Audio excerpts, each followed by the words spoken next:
Letter 10. Between European Jews' experience and ours. A letter to Hannah Arendt. Dear Hannah, I know this letter is an interruption, and I apologize.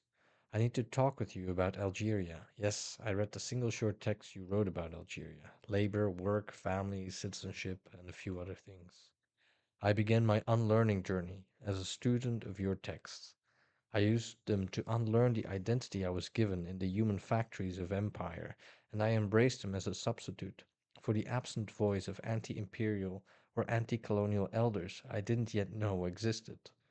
You see, when I first read your work, I was surrounded by adults who had failed to protect their children from the assembly line of the state in which I was born, which prepares children to become citizens in its image, conscienceless colonizers.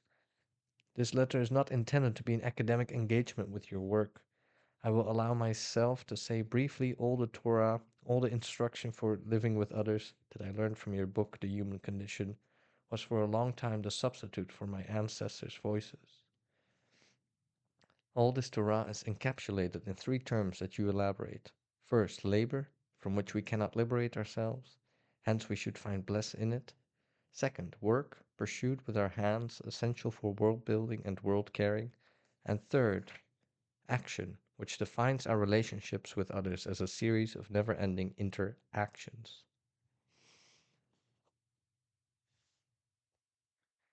As I was manufactured in a human factory, this Torah was my life raft. I spent years unlearning my Israeli self and detaching myself from the mold that the Israeli state cast me in to legalize their expropriation of Palestine from Palestinians. With Palestinian companions, I learned that the violence was constitutive of Israeli citizenship. Your writings helped me to understand the role political theory and its imperial attachment played in denying the existence of a worldly sovereignty in Palestine prior to 1948, and to reclaim our right and duty as Jews to participate in its return. Once labor and work are introduced into political theory, as you demonstrated in The Human Condition, they can index the effects of imperialism. That is, when labor and work cannot be practiced in a given context, we have to recognize this as a clear sign of imperial and colonial violence. Though you didn't say this, and you did not discuss what happened to labor and work under imperialism, I analyzed imperialism with you in my book Potential History.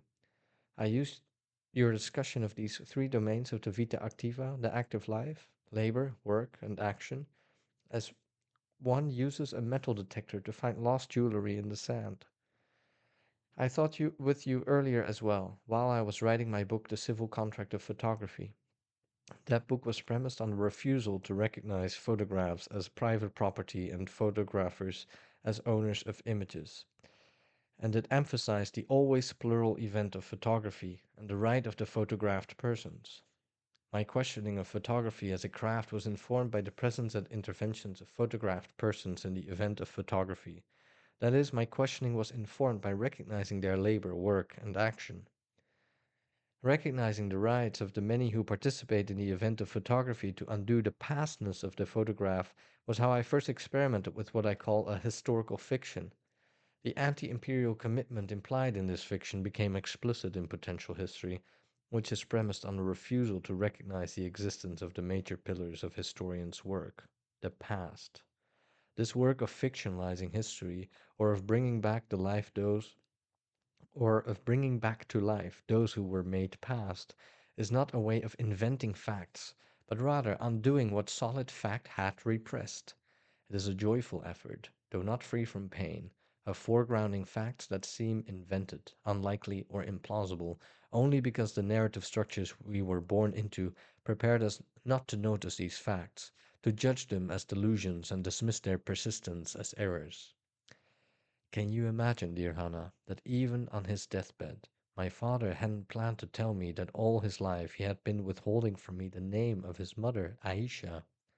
Can you imagine, dear Hannah, how ashamed he must have been of her name, which was forbidden to French citizens, and how extensive his loyalty training was, so that he was willing to pay the price of depriving his daughters of the sound of his mother's name, of knowing, inheriting, and passing it on? Not even once did the name come out of his mouth. Are the unfamiliar pain and the unexpected fury that I felt when I discovered this actually his, an unattended intergenerational wound which I didn't know existed erupted. For years I felt defined by one imperial project, that of the colonization of Palestine, but suddenly my feelings were transposed also onto another, the French conquest of Algeria in 1830. In the background of this conquest was an enigma. Who were my ancestors before they were colonized? The onto-epistemological challenge that this question raised points to how we might reject the historiographical power of the Crémieux Decree, which imposed French citizenship on Algeria's Jews, removing my ancestors from the history of Algeria's colonization and making them available for sacrifice when Algeria was finally decolonized in 1962. Their removal from the history of colonization made us, captives of a European history of assimilation and progress, a progress that is realized in the imperial state proclaimed in the Zionist colony, and whose Jewish citizens are denied the knowledge that can lead us to revolt against our condition of captivity. A while ago, when I was still living in the colony and had begun to explore the destruction of Palestine in 1948, I thought that I was doing the unthinkable in Israeli Jewish society, questioning the legitimacy of the state. Later, when I refused to recognize myself in the Israeli identity, I understood that this was what was truly unpardonable. Dear Hannah, people I knew for a long time stopped speaking to me. I was not only betraying the state and its imperial sovereign power, but committing an act of treason against my people, as if the manufacture of this people by Zionists were not itself a betrayal of diverse forms of Jewish life now deemed unworthy of existence by comparison. Thus, with the creation of the State of Israel, the threat of being lost to the Jewish people through assimilation or conversion became the threat of being lost to the Israeli people. For that to happen, quote, Judaism had to be cast off, unquote, and then had enacted on the state scale. Now that the state defines itself as Jewish, Jewish life in its diversity is disavowed, and assimilation means becoming a people like all other peoples with the right to self-determination ensured by their own nation-state. What follows from this acceptance of the progress narrative and the nation-state form is a development into imperialism, the belief that a state has the right to sacrifice other groups. Thus the dispossession of Palestinians and their transformation from the neighbors and guardians of the land into enemies was made necessary to fashion these neo-Jews, or perhaps more accurately neo-Christians, since this identity is premised on the racial capitalist Christian project of the Enlightenment, who would come to be known as Israelis. Israelis are Jewish Israelis are a Jewish mutation engendered by the European invention of the Jewish question on the one hand, and the invention of the question of Palestine on the other.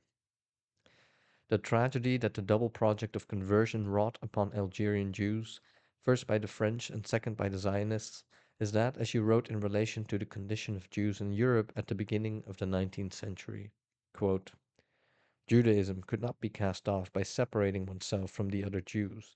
It merely became converted from a historical destiny, from a shared social condition, from an impersonal general woe into a character trait, a personal defect in character. Unquote. The present not only accentuates this point, but tragically reveals how difficult this conversion is to reverse. What makes it tragic is that the contemporary opposition to this generations long conversion doesn't change the reality that almost nowhere in the world today could being a Jew mean collectively more than, quote, a defect in character or at times characteristic advantage, unquote. You observed how this condition materialized at the turn of the 18th century in Prussia, looking to Rahel van Hagen, to whose life and milieu you dedicated an entire book. In your study, you sought to understand the condition under which Jews came to experience their Judaism as an unfortunate personal quality. Van Hagen was willing to assimilate, though without being baptized. People like us cannot be Jews, she thought, or at least this is how she understood herself. However, you seem to doubt her claim when you ask, but was Rahel really prepared to take all the consequences and radically extirpate her own identity? Unquote. Without quite replying, you attend to the ways she lived as a conscious pariah. Importantly, you don't treat her lifestyle choices merely as personal decisions, but explain the historical circumstances under which these choices became matters for personal reckoning. Quote, deceptively, the Jews had been lured out of their 2,000-year-old badger hole. Their lives had been poisoned when they were inoculated with the poison of ambition, which in the end led them desperately to want to attain everything because they did not receive the simplest rights, such as peasant women and beggar women, and were not even permitted to say so. Rahel had fought for this stolen natural existence. Unquote. Dear Hannah, assimilation was a real question in your world, Europe, but it was not a question that pertained to my ancestors prior to the invasion of the French. And when I was born in the Zionist state, I was told that the question had already been resolved because the Zionists had forced others to assimilate. I am struggling to recover our ancestors' refusal to convert, their questioning of the bargain that imposed on us certain rights in exchange for being rescued from our conscious pariah state, and silencing doubts about our imperial conversion. As I said earlier, there is no longer a place where descendants of Muslim Jews, we Jews who once shared a world with Muslims, can convert and revert to our former existence. Thus, while I entered this epistolary engagement with the conviction that I would be able to avoid once upon a time narrative structures, I sometimes ask myself what point there is in saying it is never too late, when there is so little left of the Muslim Jewish world. These two colonial projects, the French and the Zionist, nearly emptied Africa and the Middle East, save for Palestine, of its Jews. After I fell prey to the belief that I had no Algerian possessions, no objects, memories, tastes, songs, habits, or language, I was angry at myself for not having revolted earlier against this imperial deception. After all, it simply cannot be that the factories of nation states could completely rob one of one's ancestors. Through these letters and through copying my ancestors' crafts, I started to ask myself, how might I remember what was not transmitted to me? How might I remember what was not transmitted to me? Is it truly lost forever? Exploring moments in the long history of the Jews' forced conversion brought me to what my father and our family in Iran experienced on October 8, 1940, when their citizenship was taken from them by decree in Algeria. Were they reminded of the forced conversion of their ancestors in 1870, also achieved through a similar gesture of paper violence? In 1940, were they already, partially, deracinated from their indigenous condition? What remained of their indigeneity during the first decades of colonization that was then turned against them as a penalty by the colonial regime? By 1940, many of my ancestors' indigenous models of life were already destroyed, lost, and prohibited.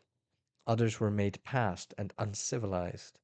Many of the objects that constituted their indigeneity were already held captive in the basements of French or other European museums, and most of the indigenous population at that point no longer knew how to make more of these objects or to bring the crafts of their ancestors home. My father didn't leave letters or an intimate journal. In a way, your short text on the abrogation of the Crémieux Decree in Algeria, published on April 23, 1943, was helpful in that it enabled me to speculate about the black hole in the narrative of his life in Algeria, both before and after the Vichy regime. It also helped me to mourn the world of my ancestors. Their persecution began at the moment they were forced to recognize themselves and be recognized in this worldless category of Jews, a category that required the destruction of the inconsistent, incompatible, irreducible, unsuitable, and ill-matched forms of being a Jew that had existed prior. Had I read your text why the Crémieux Decree was abrogated when my father was still alive, I could have had more tools to make him speak about his own experience. But I came to your Jewish writings late. For years I avoided engaging with Jewish things in my own scholarship. Even when I studied the differential mode of citizenship shaped by the French Revolution, I glossed over the fact of France's denial and subsequent extension of citizenship to the Jews in the wake of the Revolution. Rather, I focused on the mechanisms of exclusion and the belated inclusion of two other groups of governed subjects, blacks and women. My choice of focus was, I think, a way to protect myself from the damaging and alienating effects of Judaic studies' claim to produce a history of the Jews as a relatively cohesive object of study. The internal hierarchies between the groups that the field claims to represent, as well as the way the field is entangled with both Israel studies and Holocaust studies, seem to make European colonial crimes against non European Jews and the crimes that the State of Israel perpetuates against Palestinians and Muslim Jews tolerable, justifiable, or outside of the discipline's purview. But in retrospect, it appears that my reluctance to engage with Jewish things was also the result of an inherited, but seemingly newer model of the Enlightenment trap that you describe. Quote, naturally, one was not going to cling to Judaism. Why should one, since the whole of Jewish history and tradition was now revealed as a sordid product of the ghetto? Unquote. Being colonized by European Jews and by modern art, yes, it is an agent of colonization, but I won't expand on that now, meant my assimilation first began with the acquisition of my natural existence, as you call it, among Jews. It meant always having to represent oneself as something special. What I grew up thinking was that my mother tongue of Hebrew actually was, and still is, the language of my assimilation. It still hurts to recount that the Hebrew language, praised for its rebirth, was actually the language by which our vocal muscles were trained to forget all the other languages that my ancestors spoke, Ladino and all the variety of Judeo-Arabic, regionally specific. Despite these affinities between the European experience and ours, and despite the story of assimilation imposed on Oriental Jews as you saw us, assimilation was actually a process of forced conversion. The Jewish Muslim world of my ancestors was turned, by the very same gesture of conferring colonial citizenship upon the Jews, into a non-Jewish world, making their deracination acceptable and justifiable. The production of the decoupled Jew, not the Algerian Jew, the Egyptian Jew, the Palestinian Jew, but just the Jew, became a source of multi-generational malaise. The name Aïsha is my amulet. It guides me through the colonizer's labyrinth of destroyed worlds, erased identities, and new promises of colonial citizenship. Lose your father, who embraced colonial citizenship. Maybe. But why lose my female ancestors? Why were we asked to let the Algerian witch Sycorax be depicted only by Shakespeare, who hated and denigrated her in his play The Tempest? Why were we asked to forsake other Algerian witches and comply with their disappearance from history books, rather than learning that Shakespeare distorted the story of the real Algerian witches, who used their powers to destroy the fleet of King Charles V in 1541 and so halt his plot to invade Algeria? Quote, why abandon my dreams? Asked Abdelatif Labi. Did I already encounter the person or the people whom I could confidently trust with them? Unquote. Since I began calling on my ancestors and asking them to side with me as I tried to remember who they were before they were buried under the wreckage of two successive colonial projects, my palate has sweetened. One day I might even be able to pronounce the sounds of the Arabic language stolen from me, or at least pronounce them with less effort. If, at the end of the day, the Jews had not been forced to capitulate twice to a belief that citizenship would protect them, I would not have had to distance myself from Jewish things or from my mother tongue. I might be able to speak it again through Arabic, echoing my ancestors' way of writing their language, Arabic, with Hebrew characters. I would not have to labor in order to call my ancestors. Their sounds and tunes would already be within me. But I was born to be a member of a colonially crafted and differential body politic, which is not only a legal conundrum, a juridical schizophrenia, but also the subjectivity we inhabit. You were already living in the United States and researching what will become the origins of totalitarianism when you learned that in addition to the revocation of Vichy legislation in Algeria following the landing of American and British troops, the French colonial general Henri Giraud also abrogated the Crémieux Decree. You published a text on the matter in the American Jewish journal Jewish Contemporary Record in April 1943, whose editors invited readers to learn the story behind the story. Without international pressure on the American and the British, who were preoccupied with imperial strategic plans rather than caring for the indigenous population who suffered under the colonial Vichy regime, the Crémieux Decree would not be restored. Your text analyzing the history of the decree and its revocation played a major role in the American campaign to restore the decree, and thus restore French citizenship to Algeria's Jews. Only recently did I come across a long and unsigned brief that includes a few parts of your published text on the revocation of the decree. Recognizing those few passages extracted from your work, I first assumed that you had written the brief, but as I continued reading, it became clear that its author could not have been you. A friend referred me to a book that attributed this brief to someone who worked in the American Jewish Committee, AJC, but the author of the book doesn't provide any background information as to why it circulated unsigned, nor about the relationship of the author to the text. I was astonished to see how your work could be incorporated without reference, while male writers are quoted in this brief with their full names. I was relieved, though, since the language used in the brief, especially regarding the law and the past, was revolting and unlike the language in your other writings that I know well, even those with which I disagree.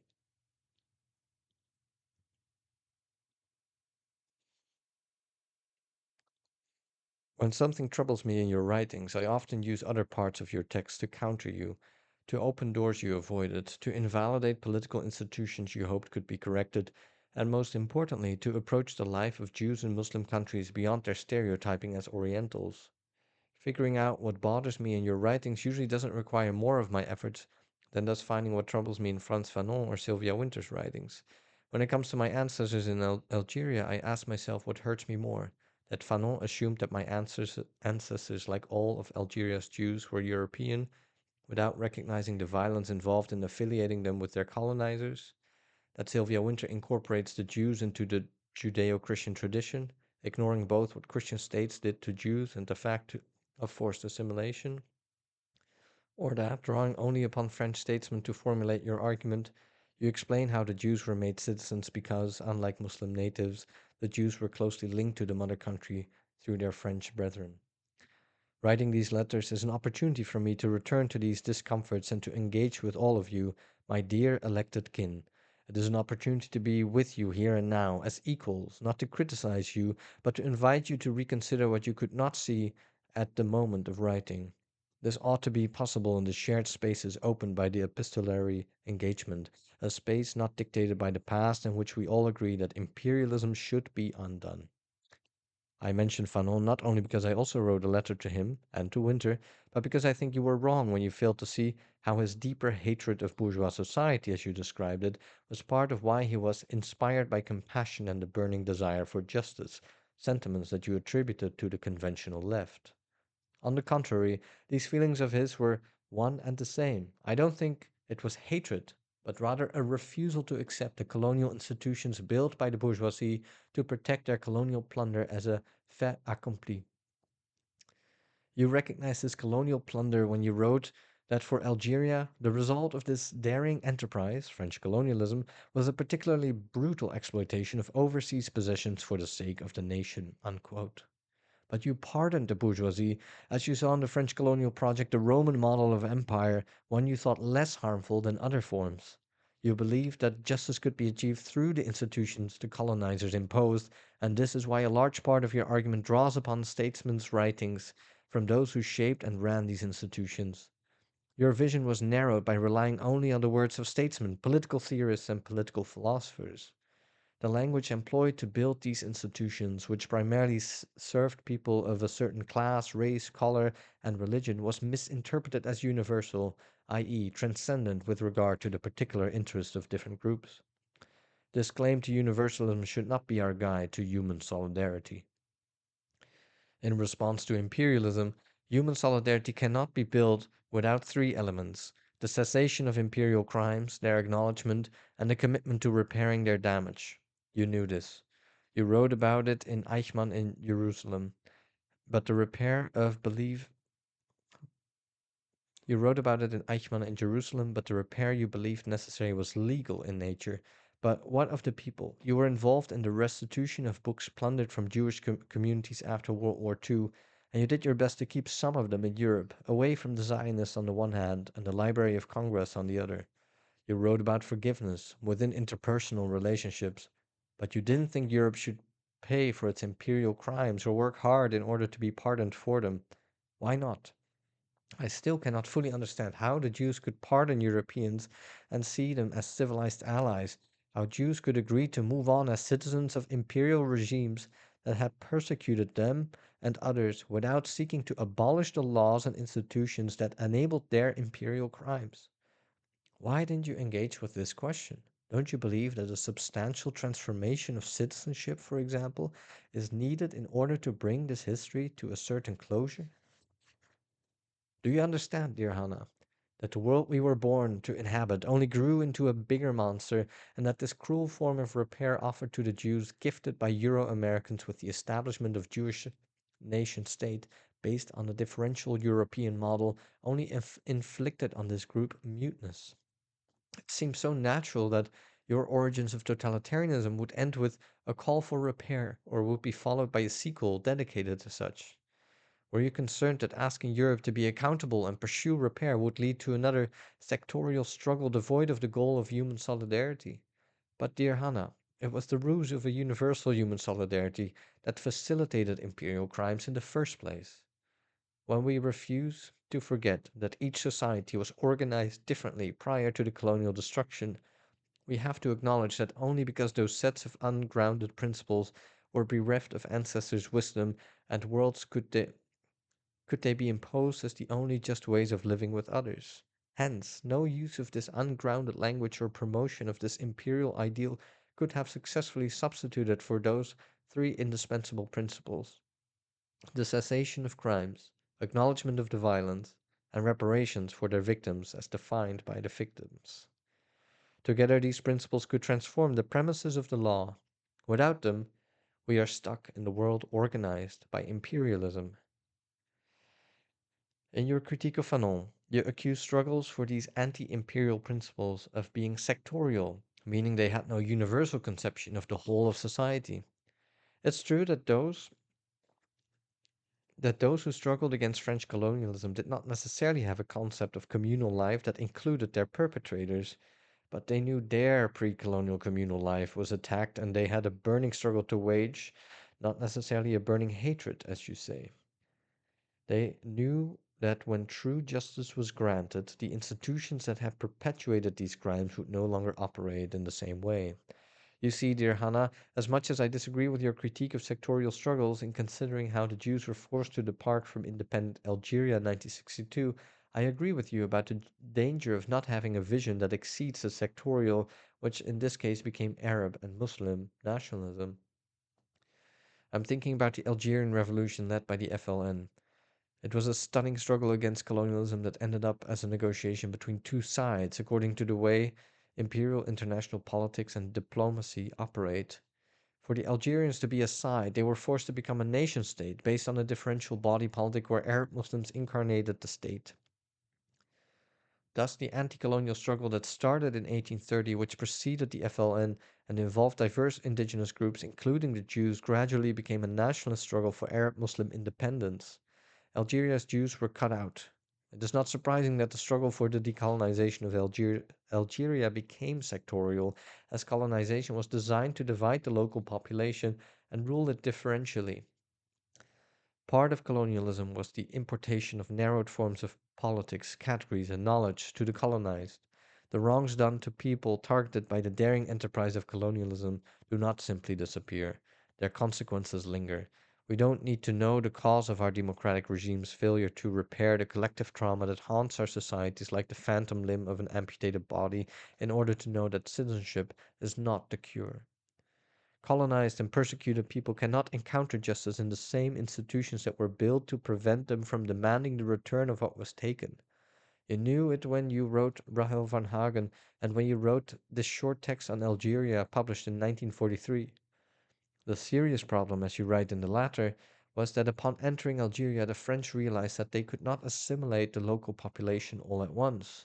It is painfully clear that in writing this, you were thinking only about Muslims, whom you recognized as being too proud of their old and rich tradition to concede to France's assimilatory technologies. You ignore or perhaps deny that an opposition to conversion also existed among my Jewish ancestors. Here again, your sources and informants are European Jews who were already converted by and incorporated into European institutions. You knew that these same Jews forced our ancestors to leave their culture. You describe how the French consistory assumed the responsibility of overruling native rabbis, and you acknowledged that what the French defined as personal status, allowing Jewish indigenous people to stay under Mosaic law, was not very different from the customs of their Arab surroundings, for whom personal status meant studying under Quranic law. Calling this Arab surroundings denies that our ancestors were themselves Arabs. When you wrote about these French Jews overruling native rabbis, I wonder if you meant to imply violence or if you were providing a neutral description of a process you thought necessary for Algerian Jews' salvation. Despite this ambiguity, I'm grateful for the care you put into transmitting such accounts of what I see as violence and into tallying the cost of assimilation. Even when you understood these costs as acceptable ones, you accounted for them out of a sense of responsibility to inform those who would follow you. Without your account, we'd have even less information to explain what our ancestors suffered to survive the benefits of French civilization. What would I have done in 1943 if I were you and had to face the fact that imperial citizenship forced upon my ancestors in 1870 and the source of our malheur was not to be restored even though the Vichy regime was overthrown? What would I have done, knowing that once citizenship was ripped from Algerian Jews, their lives were put in danger? Dear Hannah, I had to ask myself this question and find my sincere reply before I continued writing to you. I think that I would have done the same as you and written a similar essay to yours, especially considering that your text may have been meant to accompany a legal brief whose goal was to contribute to the cancellation of the abrogation of the Crémieux Decree. As you already know by now, I am one of those Oriental Jews you described in the letter you wrote from Jerusalem when you attended the Eichmann trial, a description exchanged among Europeans from you to Karl Jaspers. They speak only Hebrew and they look Arabic. Most people don't perceive me as an Arab-looking person, whatever it is you meant by that.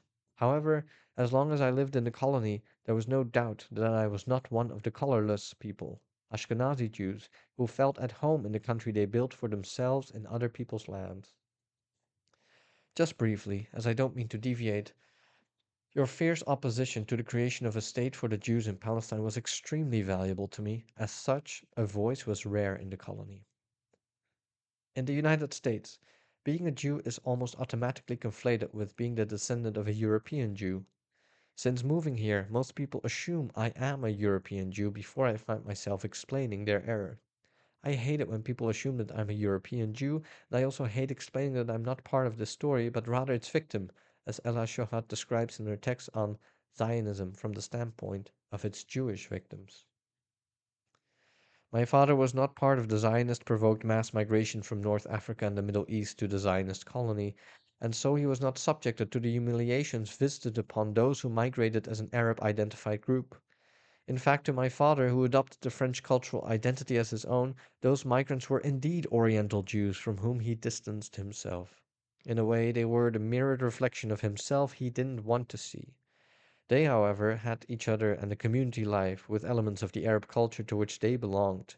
Upon their arrival, they were sent to inhabit the Zionist new towns built as part of the colonization of Palestine.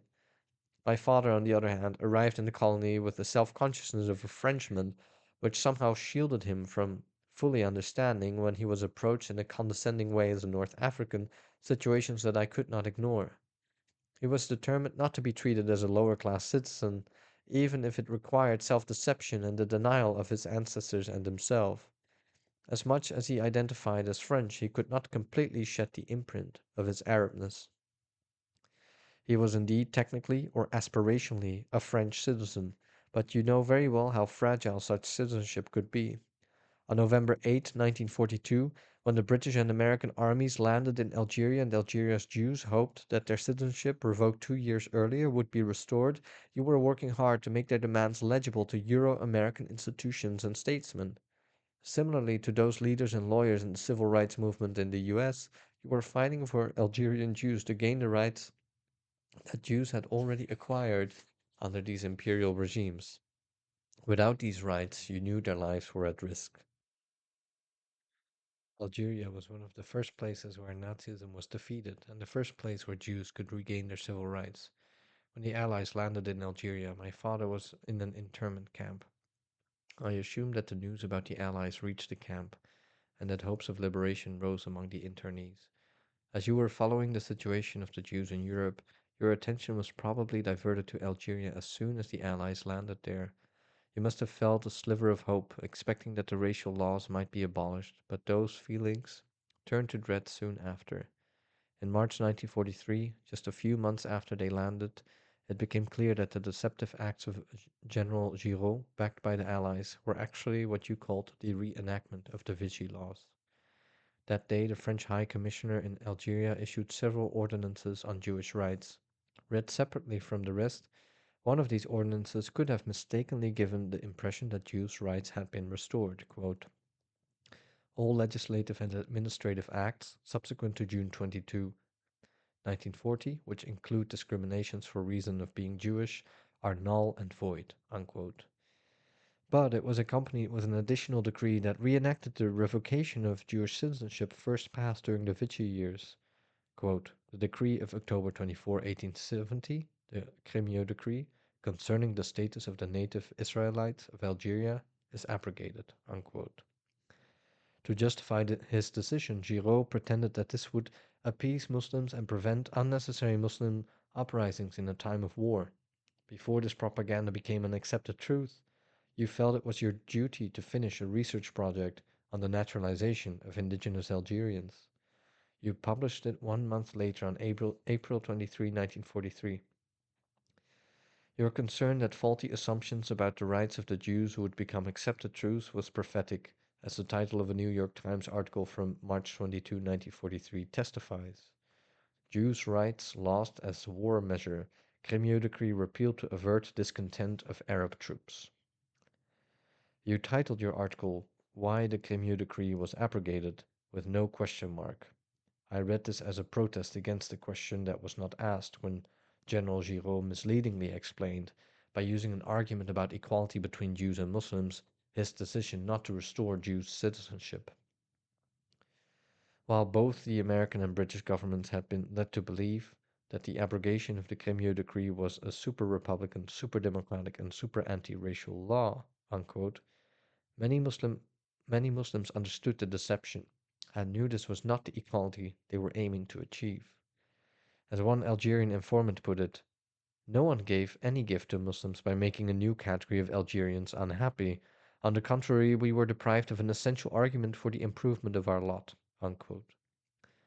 Your text is both pedantic, as it accounts for all the failed attempts by the French to naturalize the Muslims, and quite pragmatic regarding the nature of a citizenship where the colonials quote, never recognized the naturalized native as a French citizen and did not allow him to share in the rule of the country. Unquote. Despite the presence of Allied armies in Algeria since November 1942, presumably marking the end of the Vichy regime, the regime continued. While in retrospect, historians could write that, quote, the landing of British and US troops in Algiers and Oran on November 8, 1942, thwarted the regime's plans for the Jews' deportation, unquote, when you wrote your article, this was not clear at all. The final solution was already decided on January 1942 during the Wannsee Conference. You could not have known that the Nazis had made an official decision, but enough was already known about the deportation of the Jews and the mass killings to cause concern. I read your text as a struggle against time, as if you knew that what was at stake exceeded the restoration of citizenship to the Jews. It helps me as I'm thinking about my father in the internment camp in Bedo and the uncertainty he and others experienced there, given that census mapping of the Jews in preparation for deportation had already been conducted.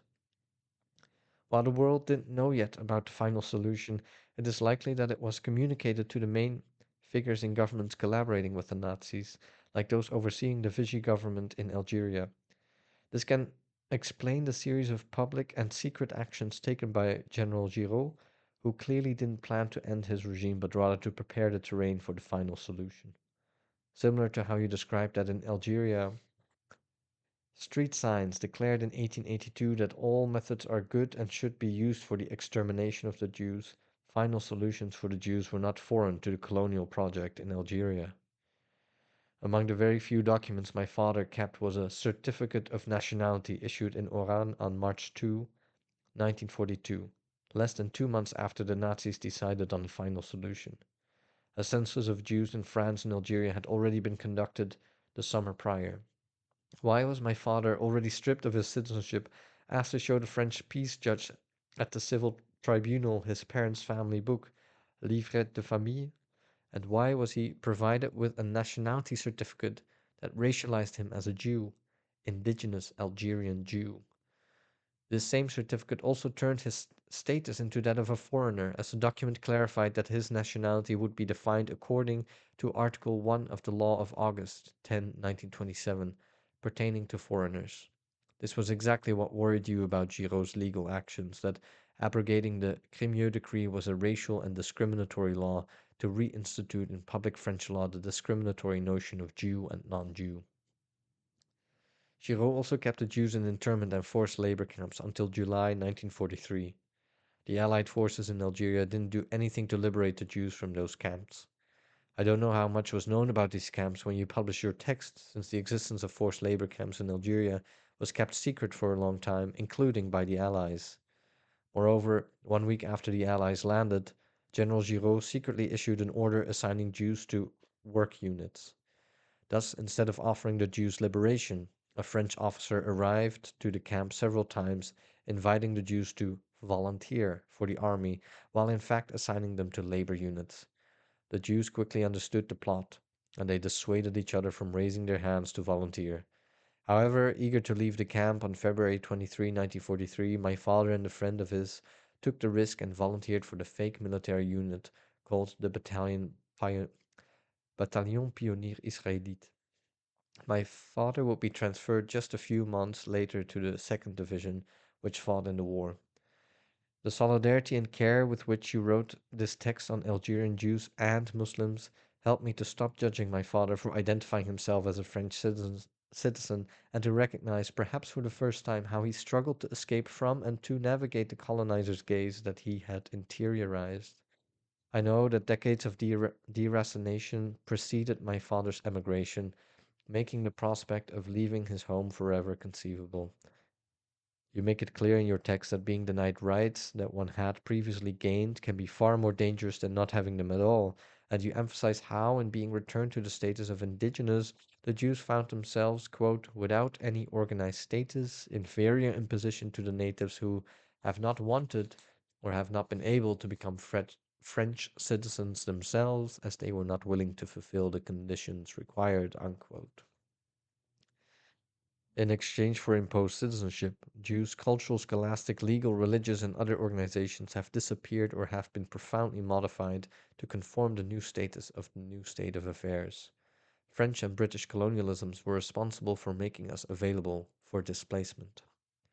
When you discuss the 1865 Senatu Consult Senate decree that offered both Algerian Jews and Algerian Muslim French citizenship on request, you emphasize that, quote, neither native Jews nor native Muslims showed themselves very eager to ask for French citizenship, unquote.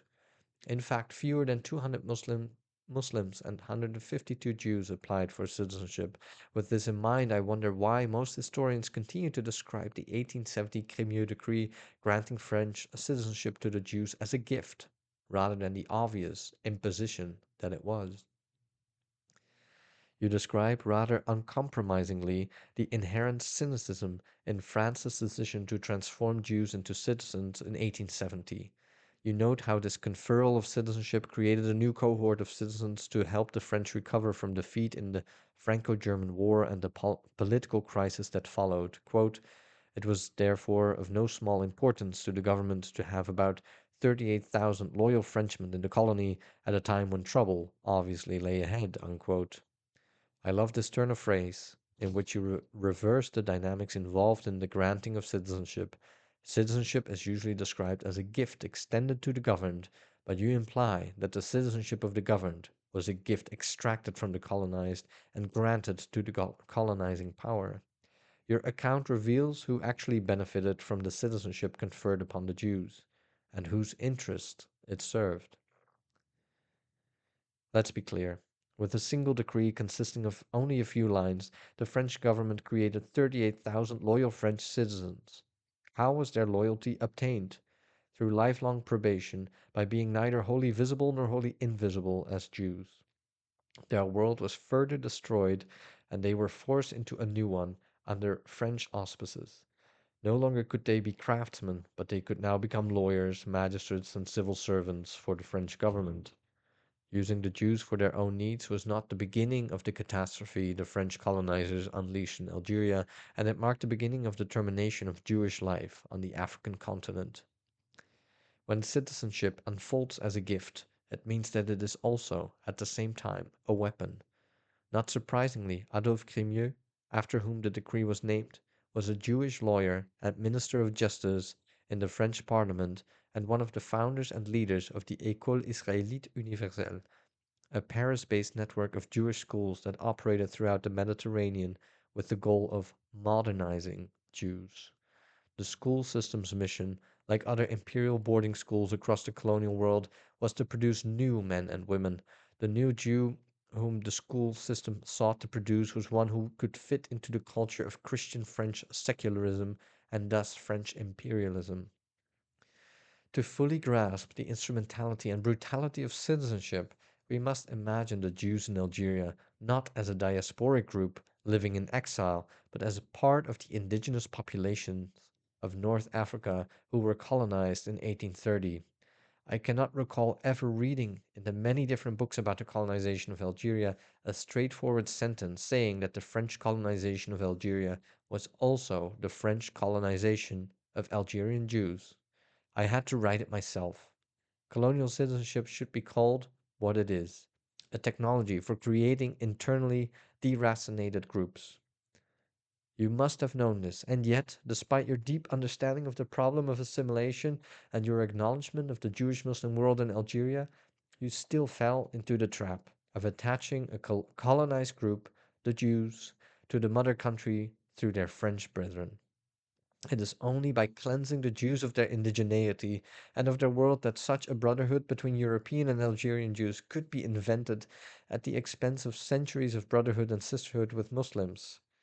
In the French context, where many Jews were either not allowed to live within town walls or were confined to practicing a handful of humiliating occupations, money lending, peddling, cattle trading, according citizenship to a certain Jewish communities in France could be, and indeed was to a certain degree, perceived as a triumph. But to make of that necessity a virtue and of that accommodation a standard for all forms of relations ignores the damage that citizenship wrought upon different Jewish communities and ways of life in Muslim countries. In The Origins of Totalitarianism, you brilliantly captured the essence of imperialism by arguing that expansion as a permanent and supreme aim of politics is the central political idea of imperialism, unquote, and you recognize in such, quote, expansion for the sake of expansion, unquote, a totalitarian recipe. I wonder why you ignored the expansive nature of imperial citizenship and the role it played in facilitating territorial expansion. You seem very close to addressing these matters when you discuss the Crémieux Decree, its promulgations, abrogation, and restoration, not only in relation to the Jews, but also in relation to the French body politic, which considered the naturalization of the Jews, quote, a way to attract the Arabs by the privileges it gave to its citizens, unquote. But why then, dear Hannah, after you uncovered the problematic nature of the Crémieux Decree, do you buy into the imperial assumption of the universal nature of citizenship, believing that the naturalization of the Jews was the first phase in a progressive stage of governance? You could not have been surprised to see this citizenship taken away, right? After all, when citizenship is accorded to one group of people, while other groups are deprived of it, it cannot be trusted.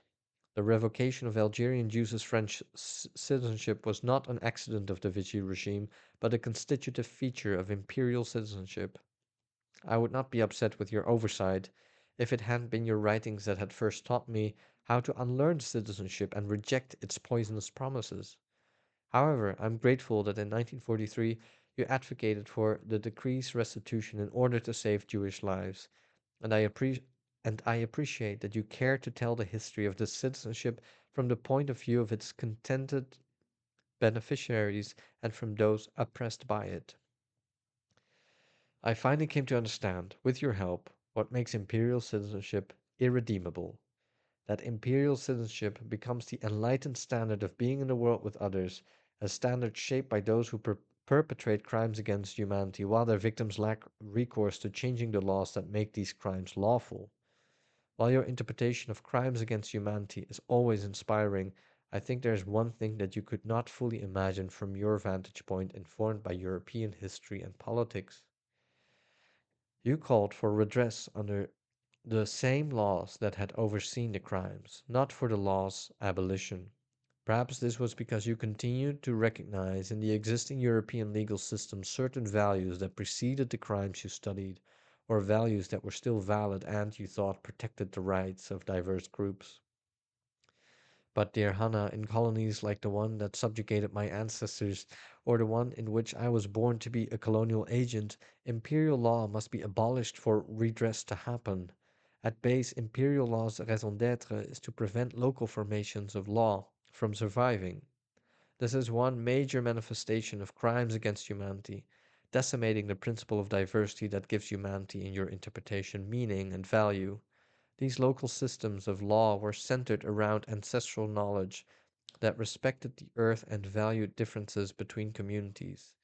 Had that knowledge not been destroyed, it could have served as a barrier against the expansion of relentless imperialism.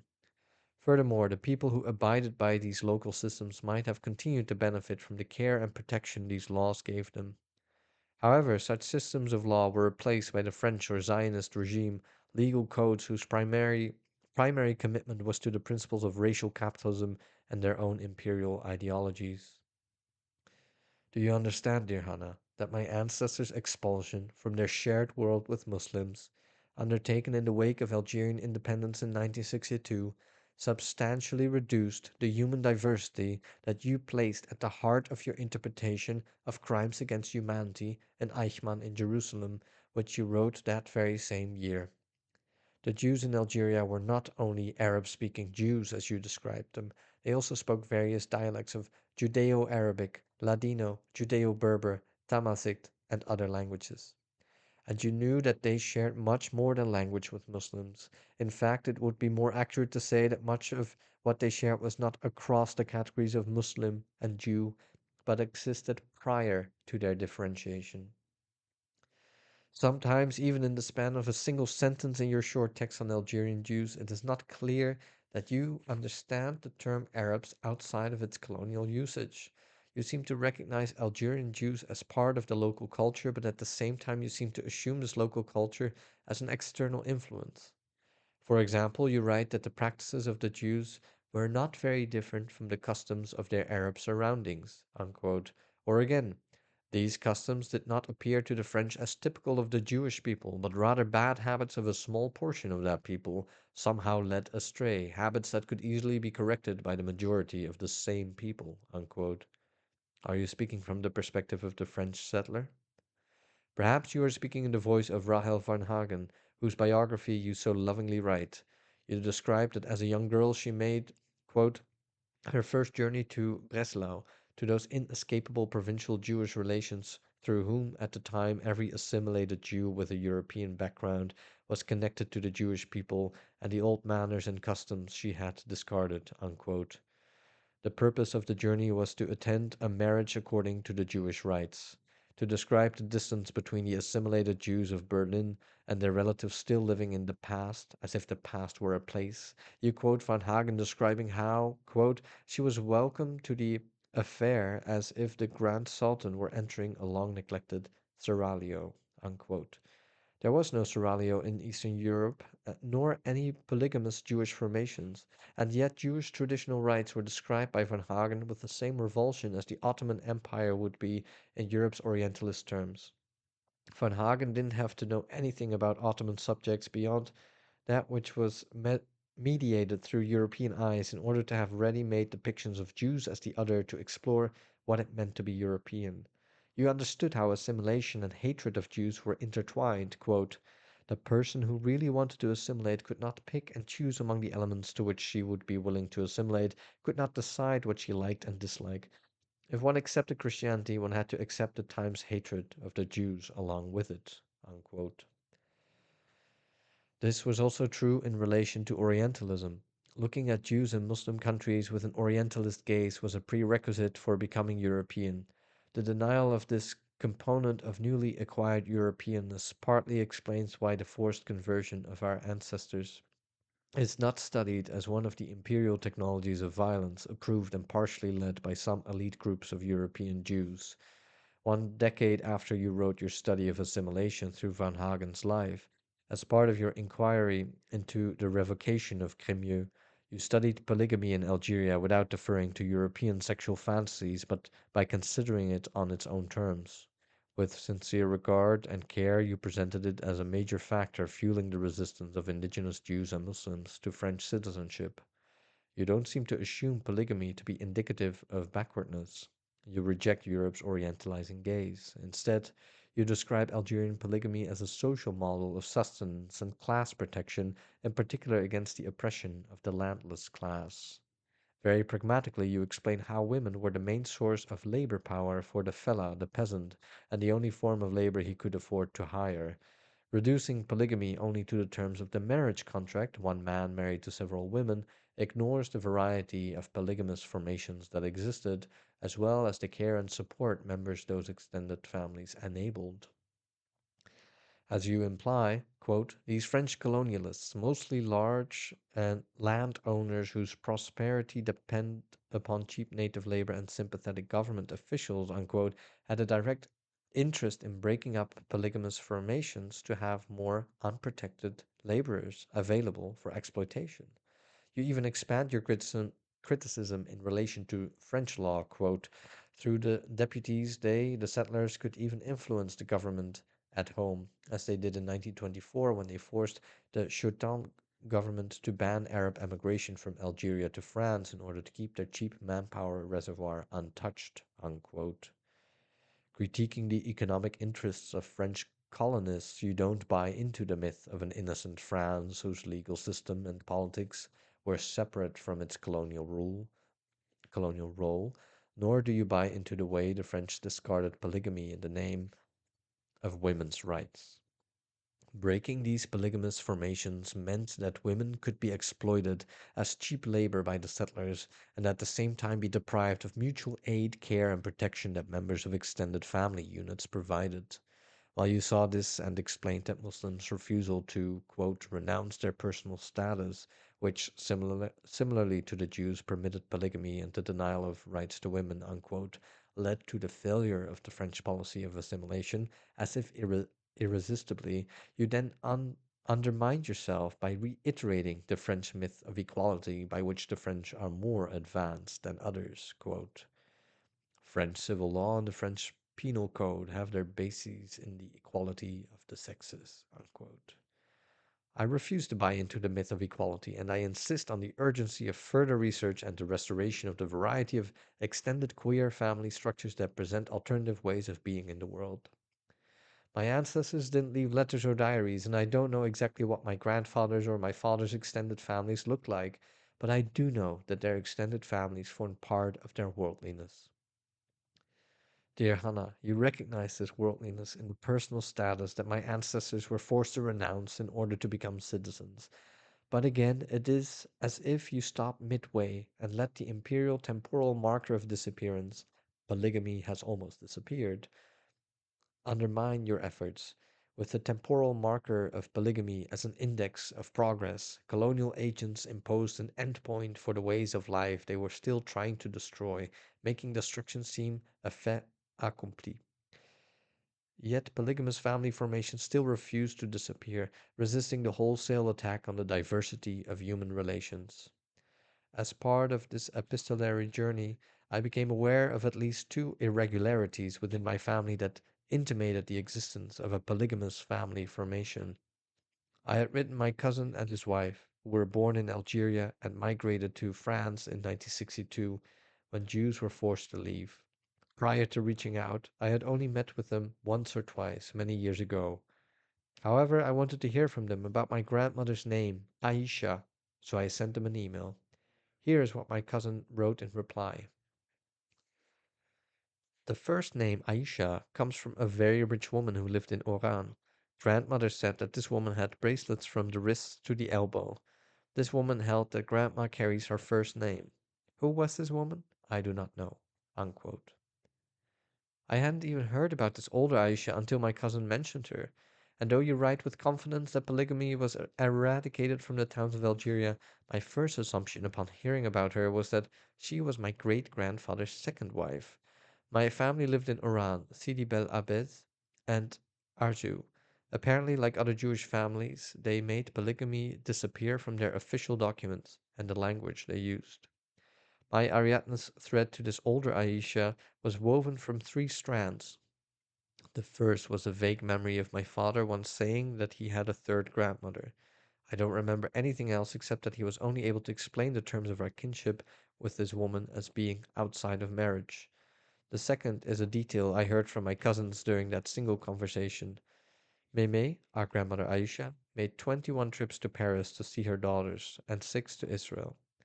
All these travels, they told me, took place in one decade, the 1950s, prior to the era of low-cost flights. My cousin added, Meme was proud of her first name because she said that she, the other Aisha, had blessed her and that she would always have money for her, especially when she went to buy plane tickets to see her daughter or Roger, my father. Unquote. This other Aisha was not only my grandmother's source of pride and love, but also her source of economic sustenance. The third strand is also related to something my cousins wrote. Unprompted by me, my cousin and his wife volunteered their understandings of the irregularities surrounding marriage. Quote, Mixed marriages were prohibited, and men were beaten up and women ostracized from society. Unquote. I didn't ask anything about mixed marriage. I didn't even have this notion of mixed marriage in my head. Mixed how? But now I understand that no matter what they meant, these irregularities were produced by the French system that sought to regulate existing kin formation into the heteropatriarchal family unit. I'm still unable to say who the second Aisha is, whose name was given to my grandmother, and what sort of irregularity she posed to the French system of état civil. But do know now that there are at least two irregularities in my family. The third grandmother that my father mentioned could also be part of the family of my grandfather, Joseph Azoulay. When he was born to Julie Beaumendil, his father already had several children with another woman, with whom he continued to have more children after my grandfather was born. I don't know anything about the relationship between the two women, if they lived in one house or separately. I do not know if my grandfather grew up with two mothers, but I take my father's mention of a third grandmother as an indication that the other wife was not kept away from their family life. It is clear that from the moment polygamy was outlawed, the exact kinship between members of my family had to be blurred. This seemed to be true across Algeria, so that women could continue to be part of complex extended family formations, trying tying people together by love, mutual and financial aid, and other forms of support. The attack on polygamy was part of a campaign of destruction waged by the French against all indigenous protective formations and support structures. France's determination to forcibly convert the indigenous people appears neither to have started nor ended with the Crémieux Decree. In 1962, as they were already halfway out of Algeria, the French forced the nascent Algerian state to subscribe to the Declaration of Rights of Man and Citizen as part of the independence agreement, the Evian Accords. In the hostile climate created by the colonizers, even in an independent Algeria, the memory of family formations and networks that existed prior to French colonization were now coded as a set of problems, blurred understandings, and irregularities. This other Aisha, whose name was given to my grandmother, may have been born just before the Crémieux Decree was issued. Thus, she may have been part of an expanded indigenous family unit that was no longer allowed to exist once the decree made them Jews and French. In some interesting cases brought to court, Jews were denounced for faking dates and kin relations on documents in efforts to camouflage now outlawed polygamy. The known cases are probably just the tip of the iceberg.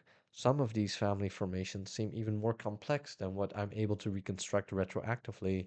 For example, Aaron Azoulay, shortly after recognizing my 1 month old grandfather born to Julie Beaumendil and granting the baby his own last name, rushed to officially marry the other woman, with whom he already had several children. It may be, however, that he and the other woman were already married under Mosaic law. For reasons I don't know, they now felt the need to validate their marriage in the État civil records. But fixing their papers according to the imposed French system required some creativity as well as solidarity among members of the community who could be hurt by these irregularities. Why did Aaron Azoulay recognize my grandfather as his son only after 1 month? Was he really his father? Or were he and his wife assisting Julie, who was a single mother and worked as a cleaner in other people's houses, by giving her son a legitimate birth? There's yet another possibility. Perhaps Aaron Azoulay was both his father and also the father of Julie's two other daughters, whose records do not mention the father's name. I wish I knew the answers to these questions. In his book on Algerian Jews, Michel Ansky describes the community as living in, quote, complete isolation from the Jewish world as well as from the rest of the world, unquote. He gives this as an explanation for why polygamy continued in Algeria while it was forbidden among Jews elsewhere. The Hebrew translation of Ansky's book included an open letter sent to the publisher from the chief rabbi of Oran, refuting Ansky's explanation and providing a rich portrait of his community and the various connections of its members around the world. Thus, the rabbi also rejects the emancipation paradigm that undergirds Ansky's narrative and that was often used to justify the civilizing mission of French Jews toward Algerian Jews. As the rabbi writes, whoever accuses the chief rabbinate of allowing the marriage of many women actually blames the written Torah, constitution, and the oral Torah, because the Torah and the Talmud legally recognized bigamy and polygamy. In Algeria and in other countries whose Jews did not accept the Rabbenu Gershom's prohibition of polygamy, rabbis in the 18th and 19th centuries had to legally recognize the marriage of a Jewish husband to many women. Unquote. Imperialism's almost disappeared structure not only generates historical accounts that are repeated as truths, but it also creates taboo or irregular topics about which one cannot speak without being suspected of anti-feminism, conservatism, backwardness, or anti-Semitism. Hence my gratitude Hence my gratitude to you, dear Hannah, and to the weak transmitted memory of my polygamous family for opening this small door into polygamy in Algeria and understanding it on its own terms, both as a family formation common to Jews and Muslims and as a socio-political formation of partnership and care that posed an obstacle to colonial capitalism. If from the late 18th century onward Jewish assimilation was always, as you wrote, assimilation to enlightenment, then the Jews' assimilation must have been preceded by the assimilation of a smaller group of scholars who could no longer speak of the polygamous family without being labeled uncivilized, against women's rights, and anti-enlightenment thinkers. Nor could these scholars suggest that perhaps the rights that women enjoyed prior to their assimilation to the Enlightenment, such as within polygamous formations, were greater than those they enjoyed under the patriarchal property regime consecrated by bourgeois monogamous heterosexual marriage. You could not have had access to the documents some of these French Jewish messengers of the Enlightenment left behind. A mesmerizing picture emerges from them. In the name of enlightening the local populace, the Napoleonic Central Consistory of France, who sent representatives to Algeria to overrule the local rabbinical authority, were asked also to change the focus of the local rabbis' activity. Their primary duties switched from charity work and ritual services to policing women's lives by eradicating polygamy and divorce. The secondary goal of this new policing activity was to further distance Algerian Jews, now converted into French Jews, from their Muslim brethren. This conversion resulted in the eradication of Jewish Muslim life and the deracination of Algerian Jews into a secular Jewish identity. I wonder why, in the original origins of totalitarianism, you don't discuss the racism of European Jews towards Oriental Jews as part of imperialism's racial apparatus. Nor do you consider this racism as a form of anti-Semitism, one interiorized by Jews and directed towards other Jews. After all, these French rabbis were themselves fresh converts to a new form of being a Jew, and they were lured into assuming responsibility for this assimilation, conversion, civilizing mission, and the rapid assimilation of Algerian Jewry. This could be read even in your own text on the Crémieux Decree. Quote, the Parisian consistory was given legal power to appoint all Algerian rabbis. The schools of the Alliance Israélite Universelle, together with the active policy of the consistory, assimilated the native Arab-speaking Jews in a relatively short time and changed them into loyal French citizens. Unquote. Details about this coordinated colonial attack on indigenous modes of life can be found only in scattered records. Thus, it is still often referred to by historians as a glorious moment when Jews were turned into citizens. In fact, they were no longer permitted to live as Algerian Jews, and soon after, in 1962, they were no longer allowed to be Algerian Jews at all. This inculcated fear of not being up to the European model of citizenship pressured Jews to constantly prove their loyalty to it and to imagine their liberation following Europe's crimes in World War II within European forms of speech and action. Otherwise, different Jews would have reclaimed en masse what was taken for them. Dear Hannah, I include in my letter two postcards, both testifying to the way that, despite their naturalization, the truth of the Jews as Arabs and Orientals intrigued painters and photographers. This truth speaks, I think, to European Orientalism, but also to the smuggled refusal of our ancestors to let their world be truly destroyed.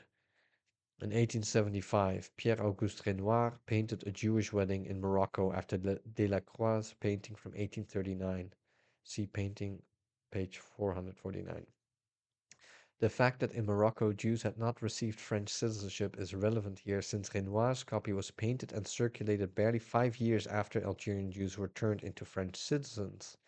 Asking why he would copy this painting at that particular moment, I cannot avoid thinking that Renoir, like other French painters at the time, sought to visually capture the truth of the Jews, that they were still Arabs.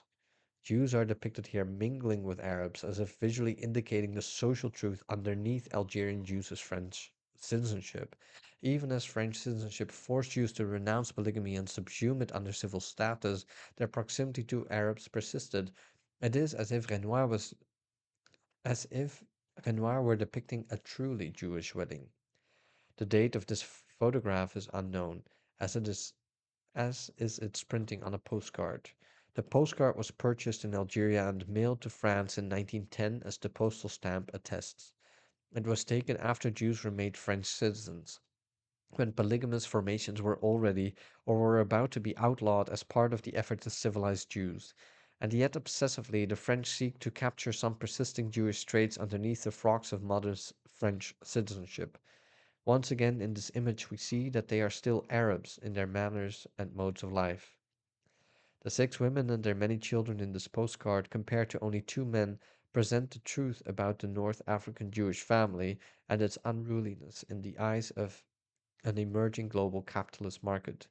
There are no signs of capitalist work discipline in the photograph. Children of different ages are mixed together and are mainly inactive. The men do not work, nor do two of the six women, the pregnant woman in the background and another one who stands idle. There are no signs of productivity. Rather, there are signs of what you invited us to understand as the distinct domain of labor, caring for one's needs and all the members of this polygamous formation. In this image, there are no traces of modern work tempo and exhaustion, as those who need to rest stop working. There is no renunciation of traditional clothing or visible religious accessories.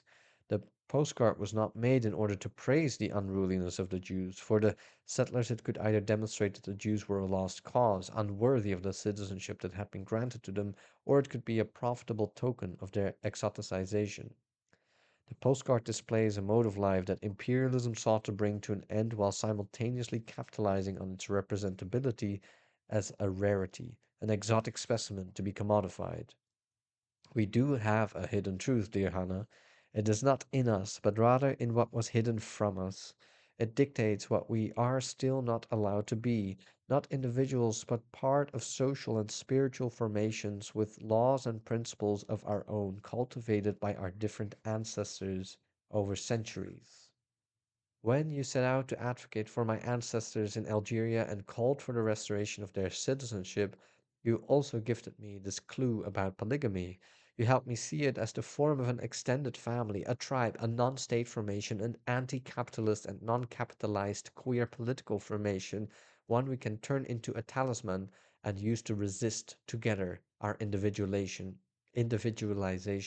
as citizens of empire.